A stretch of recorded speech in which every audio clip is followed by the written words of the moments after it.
श्री शिवाय नमस्तुभ्यम। हर हर महादेव। दोस्तों, आप सभी लोग जानते हैं कि 12 अक्टूबर 2024 यानी शनिवार को पड़ रही है अश्विन महीने की दशमी तिथि। और दोस्तों, ये वो दशमी तिथि है जो अश्विन महीने में पड़ने वाली सबसे बड़ी तिथि है, क्योंकि यह शनिवार के दिन पड़ रही है और इसका बहुत ही बड़ा और विशेष महत्व होता है। और दोस्तों, इस दिन दशहरा भी मनाया जाएगा। पूज्य गुरु जी ने कहा है कि अगर कभी भी मौका लग जाए और अश्विन महीने की दशमी तिथि यानी दशहरा शनिवार को पड़ जाए तो आप लोगों को 11 चावल के दाने का उपाय तो अवश्य ही करना चाहिए। इन दोनों का संयोग बहुत कम आता है। और इसी के साथ में गुरुजी ने अपनी शिव पुराण कथा में बताया है कि इस दिन आपको 11 चावल दाने का उपाय तो आपको अवश्य ही करना चाहिए, क्योंकि ऐसा दिन पूरे साल में सिर्फ एक ही बार आता है। और दोस्तों, आप सभी लोग जानते हो कि शनिवार दशमी का अगर सबसे बड़ा कोई उपाय है तो वो 11 चावल के दाने वाला उपाय है। तो दोस्तों, इस शनिवार के दिन आप लोगों को इस 11 चावल के दाने वाले उपाय को जरूर करना है। बहुत सारे लोग होंगे जिन लोगों ने इस उपाय को ना किया हो, मतलब पूरा साल निकल गया, उन्होंने किसी भी दिन इस 11 चावल के दाने वाले उपाय को ना किया हो। पर दोस्तों, आपके पास एक आखिरी मौका बचा हुआ है जो कि 12 अक्टूबर के दिन है। तो इस दिन आप लोगों को इस वाले उपाय को जरूर कर लेना है। भले ही आपने पूरे महीने भर इस उपाय को ना किया हो, पर अगर आपने इस अश्विन महीने के शनिवार के दिन अगर इस वाले उपाय को कर लिया तो आपको इस उपाय को करने का वो फल मिलेगा जिसकी आपने कभी कल्पना भी नहीं करी होगी। इसीलिए आप लोग इस वाले उपाय को एक बार जरूर कर लेना है, ताकि आप लोगों के हाथ से यह मौका ना जा सके और आपको इस उपाय को करने का फल मिल सके। दोस्तों, यह उपाय पंडित जी ने अपनी अभी की ही श्री शिव महापुराण की कथा में बताया है। जिस उपाय को आज हम आपको बहुत अच्छे से समझाने वाले हैं। इस वीडियो को देखने के बाद इस उपाय को समझने के लिए आपको कोई और वीडियो को देखने की जरूरत नहीं पड़ेगी। तो चलिए दोस्तों, उपाय को शुरू करते हैं। देखिए, यह इस अश्विन महीने के शनिवार दशमी तिथि के दिन यह इतना खास होता है, इतना महत्वपूर्ण होता है। देखा गया है कभी कभी बड़े बड़े पूजा पाठ अनुष्ठान से जो मनोकामना पूर्ण नहीं होते, वो अश्विन महीने के दशहरा के दिन एक छोटे से उपाय करने से ही आपकी मनोकामना पूर्ण हो जाती है। और बहुत सारे लोगों ने इस उपाय को किया भी है और उनको इस उपाय को करने का फल भी जरूर मिला है। अगर आप लोग भी इस उपाय को करना चाहते हैं तो आप इस उपाय को पहले अच्छे से समझ लेना, सुन लेना, उसके बाद करना। आपको इस उपाय का फल जरूर मिलेगा। और इस उपाय को कर लेने से आपके घर में चाहे किसी भी प्रकार की दुख और समस्या क्यों ना चल रही हो, आपको उसका कारण भी नहीं पता है कि भाई यह समस्या किस कारण से चल रही है, उसका कुछ भी कारण हो सकता है। जैसे पितृदोष हो सकता है या किसी भी तरह का मंगल दोष भी हो सकता है। तो इस दिन आप लोगों को यह वाला उपाय कर लेना है। यह एक ऐसा उपाय है जिस उपाय को अगर किसी विशेष दिन पर किया जाए तो भाई उस विशेष दिन का जो है वह तो हमें मिलता ही मिलता है। पर हमने उस दिन पर इस उपाय को किया है तो हमें उससे भी बड़ा फल मिलता है, और फल बहुत जल्दी मिलता है, क्योंकि आप इस उपाय को बहुत ही बड़े और विशेष दिन पर कर रहे हो। तो चलिए अब उपाय के बारे में बात करते हैं। लेकिन उससे पहले आप लोगों को यह जानना आवश्यक है कि आखिर यह उपाय किस समय करना है, किसको करना है और कैसे करना है। तो चलिए हम आगे आपको वीडियो में एक एक करके बता देते हैं। लेकिन उससे पहले अगर आप लोग हमारे चैनल पर पहली बार आए हैं या फिर मेरी आवाज आज पहली बार सुन रहे हैं तो हमारे चैनल को सब्सक्राइब जरूर कर लेना और इस वीडियो को लाइक करके कमेंट बॉक्स में श्री शिवाय नमस्तुभ्यम ओम नम शिवाय जरूर टाइप कर देना। तो दोस्तों, इस 11 चावल के दाने वाले उपाय को हमें इस शनिवार के दिन कैसे करना है, किसको करना है, किस समय करना है और कहां पर करना है, ये सारे सवालों के जवाब आपको इस वीडियो में मिल जाएंगे। और जो ये वीडियो देखेगा भाई, उसको 11 चावल के दाने वाला उपाय जरूर करना चाहिए, क्योंकि इस दिन एक चावल के दाने का भी बहुत ही बड़ा और विशेष महत्व होता है। और जब बात आ जाए 11 चावल के दाने की तो ये सोने पे सुहागा वाली बात हो जाती है और ये एक बहुत ही बड़ा उपाय हो जाता है इस शनिवार दशहरा का। तो अब दोस्तों, इस 11 चावल के दाने वाले उपाय को आखिर करना किसको है, सबसे पहले हम लोग वो बात जान लेते हैं। तो देखो, घर की जो बड़ी माताएं बहनें होती हैं, उन माताओं बहनों में से कोई भी एक बड़ी माता बहन इस वाले उपाय को कर सकती है। और दोस्तों, अगर आप चाहें तो अपने घर में से सभी सदस्यों को भी इस उपाय को करवा सकते हैं। अगर किसी व्यक्ति की खुद की कोई मनोकामना है, खुद की कोई दुख और परेशानी है जो कि वह अपने लिए ही करना चाहता है इस वाले उपाय को, तो वह खुद अपने लिए भी कर सकता है। बाकी अगर कोई घर में से ऐसा है जो कि अपने पूरे घर परिवार की सुख और शांति के लिए ये वाला उपाय करना चाहता है, तो भाई वह भी कर सकता है, उसमें भी कोई दिक्कत वाली बात नहीं है। कहने का मतलब ये है कि इस उपाय को हर एक सदस्य भी कर सकता है और पूरे घर परिवार के सदस्य के लिए घर की बड़ी माताओं बहनों में से कोई एक माता बहन भी कर सकती है।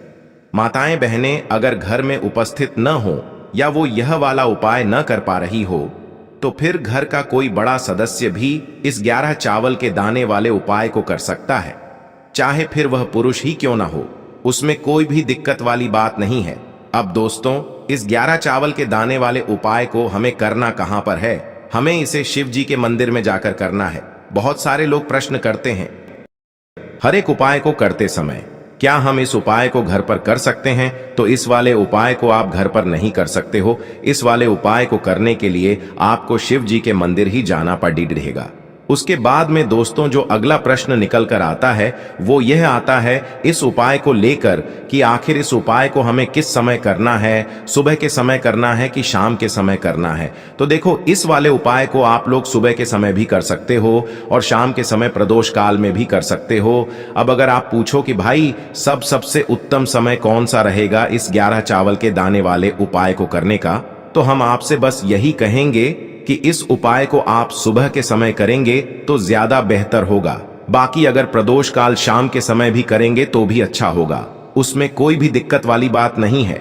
तो अब दोस्तों, जो अगली सबसे बड़ी और महत्वपूर्ण बात आती है वो यह आती है कि सुबह अगर हम उपाय को करेंगे तो हमें कितने बजे से लेकर कितने बजे तक के बीच में करना है, और शाम के समय प्रदोष काल में करेंगे तो हमें कितने बजे से लेकर कितने बजे के बीच में करना है। तो देखो, सुबह जितनी जल्दी हो सके आप उपाय को करने की कोशिश करना।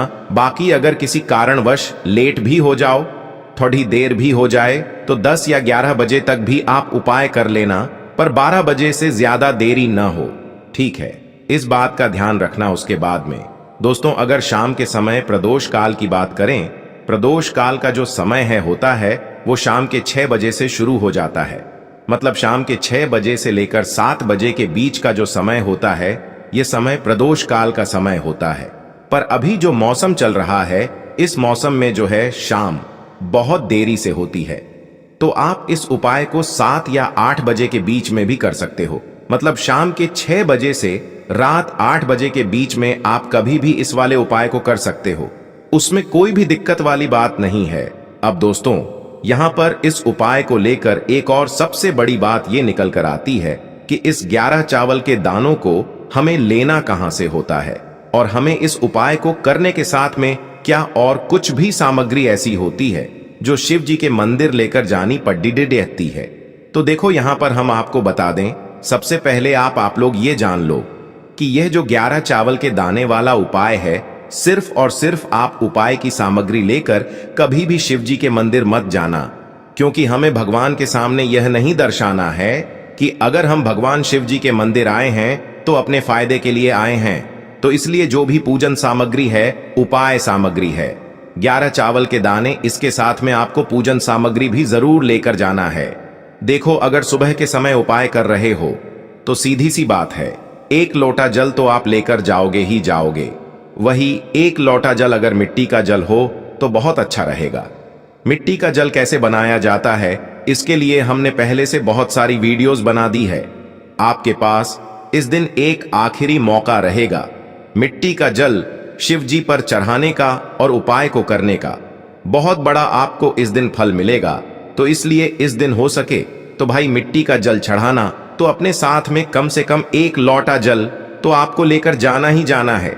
अगर मिट्टी का जल नहीं है तो घर का जल भी आप इस्तेमाल कर सकते हो। इसके अलावा जो भी पूजन सामग्री है, देखो 11 चावल के दाने ये अलग आपके रहेंगे और जो आपकी पूजन सामग्री रहेगी वो अलग रहेगी। पूजन सामग्री में आप जो भी चीज लेकर जाना चाहे वो लेकर जा सकते हैं, उसमें कोई भी दिक्कत वाली बात नहीं है। वहीं अगर हम बात करें शाम के समय की, तो शाम के समय शिव जी पर जल नहीं चढ़ता है, इसीलिए शाम के समय आप लोग एक दीपक तैयार कर लें जो कि गोल बत्ती का, आटे का, शुद्ध देसी गाय का घी का होगा, है ना। इस बात का आप लोगों को ध्यान रखना है और इस दीपक को आपको घर से जलाकर नहीं लेकर जाना है, भगवान शिव जी के मंदिर में जाकर ही जलाना है। इस बात का भी आप लोगों को ध्यान रखना है। अब दोस्तों यहां पर हमें इस बात को समझना है कि यह 11 चावल के दाने हमें लेना कहां से है। क्या हमें दुकान से लेकर आना है, या हमें अपने घर से लेना है, या कहां से लेकर आना है, और कौन से चावल लेना है, क्योंकि चावल भी बहुत प्रकार के होते हैं।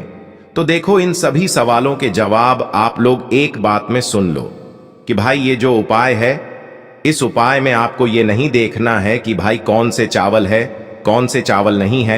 बस जो भी चावल ले रहे हो वो चावल का दाना सबूत होना चाहिए, मतलब साबुत होना चाहिए, टूटा हुआ नहीं होना चाहिए, कटा पिटा नहीं होना चाहिए। ये बात आपको ध्यान रखना है। बाकी आपका चावल बासमती हो या सादा चावल हो या कोई सा भी चावल हो, उसमें कोई भी दिक्कत वाली बात नहीं है।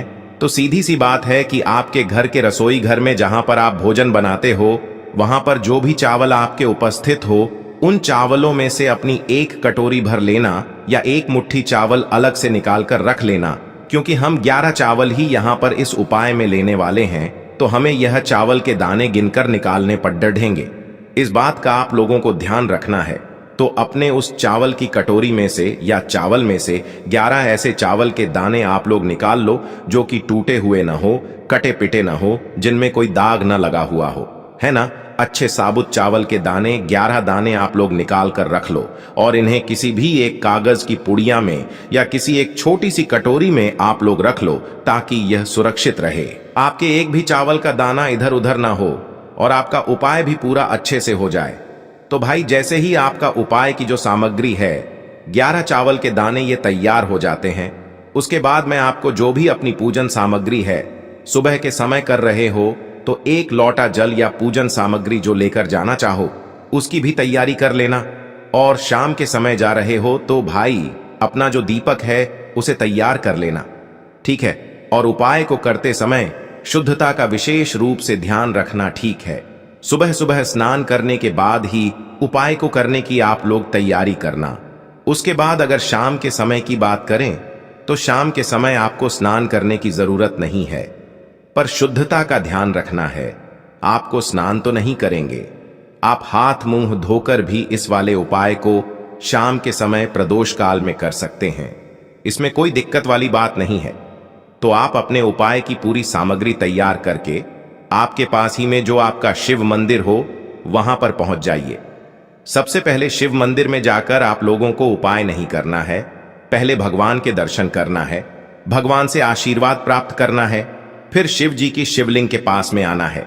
शिवलिंग के पास में आने के बाद आप जो पूजन सामग्री लेकर आए हुए हैं, जैसे कि सुबह गए हुए होंगे तो एक लोटा जल और जो भी पूजन सामग्री लेकर आए हैं, आप उनसे भगवान शिव जी की पूजन कीजिए।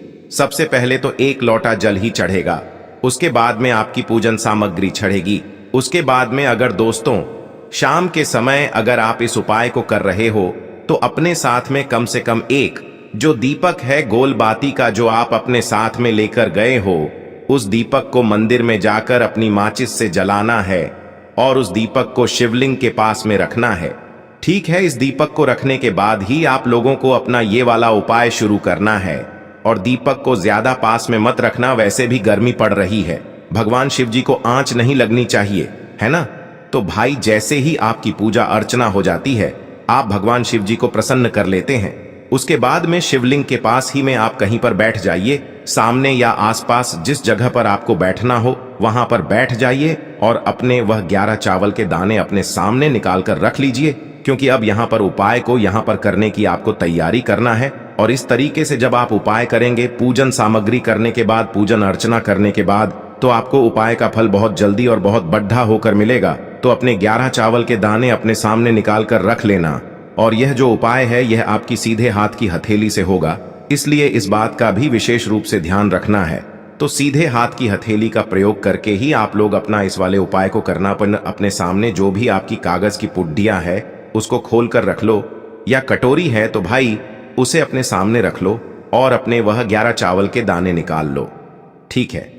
उसके बाद में दोस्तों अब आपको क्या करना है कि शिवलिंग आपके सामने होगी, तो आपने वह 11 चावल के दाने एक एक करके आपको शिव जी के शिवलिंग के ऊपर चढ़ाना है।